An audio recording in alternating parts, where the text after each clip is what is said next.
We're continuing with the NCERT questions. 34.05 ml of phosphorus vapor weighs 0.0625 grams at 546 degrees Celsius and zero point 0.1 bar pressure. What is the molar mass of phosphorus? Okay, so what we are going to do before I start with the problem, we need to find out the molar mass.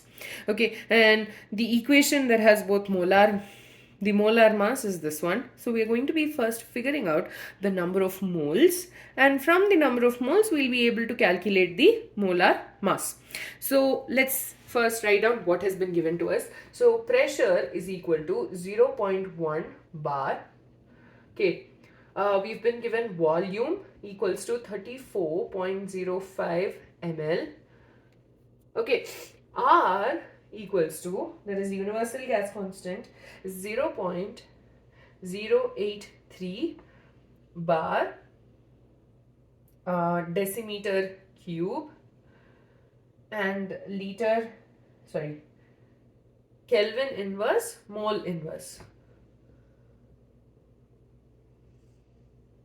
Okay, this is the value of R, and we also have been given the temperature is 546 degrees Celsius.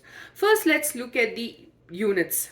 Bar and bar is fine, but it's in ml over here and degrees Celsius, but here it's decimeter cube and Kelvin. So we need to convert these two to their respective units. So 546 degrees Celsius will be equal to 546 plus 273 Kelvin.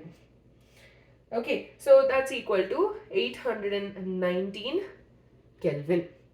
Not only that, the volume also has to be changed. So this is nothing but 34.05 into 10 to the power minus 3 liters.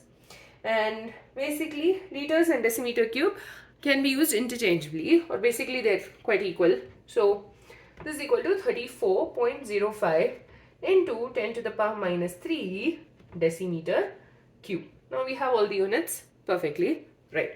Now PV equals to nRT. Now N will be equal to PV divided by R into T. Right. So we'll be basically pressure is 0.1 bar into volume, which is 34.05 into 10 to the power minus 3 decimeter cube, whole divided by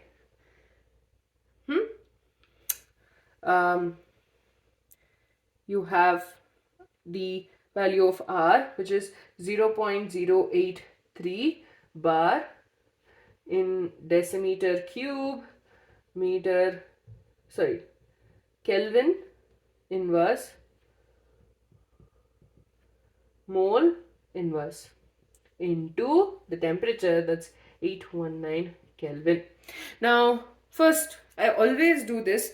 If you notice, I first cancel out the units, right? So bar, decimeter cube, cancel. Kelvin inverse and Kelvin can get cancelled, so we are left with mole, and N will be in terms of mole only. So this is simplified for us to get N equals to 5.01 into 10 to the power minus 5 mole. Okay, now number of moles, N equals to mass by molar mass, and we are basically using the value of mass as 0.0625. So the molar mass is going to be equal to 0.0625 grams divided by 0.0625 grams divided by the value 5.01 into 10 to the power minus 5 mole, which is going to give us, this on simplification is giving us 1247.5 grams per mole. So when you convert the weight to mass also, Basically, when you do that conversion, you're getting the value of mass as 0.0625, and that's why we have written it as 0.0625. Next, question number 11. A student forgot to add the reaction mixture to the round bottom flask at 27 degrees Celsius, but instead he or she placed the flask on the flame. After a lapse of time, he realized his mistake, or he or she realized his or her mistake rather, and using a pyrometer, he found the temperature of the flask was 477 degrees Celsius. What fraction of air would have been expelled out? So, what we'll be doing is, here we've been given two different temperatures, 27 degrees Celsius and 477 degrees Celsius. Okay. So first of all, from one of the laws, I'm gonna leave you to figure out which of those laws gives us this relation V1 by T1 equals to V2 by T2.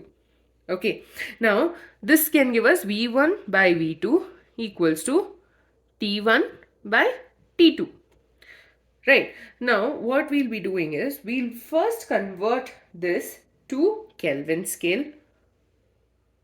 So T1 and T2 is converted to degrees, from degrees Celsius to Fahrenheit. So T1 equals to 27 degrees Celsius plus 273 Kelvin. That's 300 Kelvin.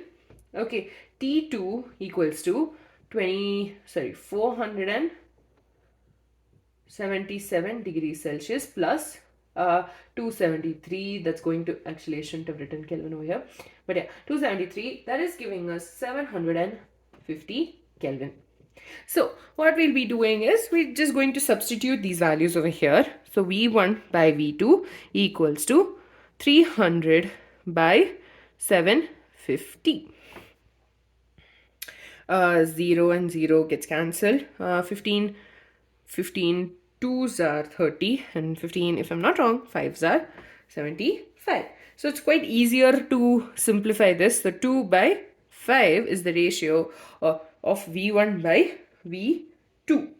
Now, this gives us the fraction of the air that was present in the round bottom flask. So this gives us the fraction of the air in the round bottom flask. 1 minus this value will give us the fraction of the air that has been expelled out. So fraction of the air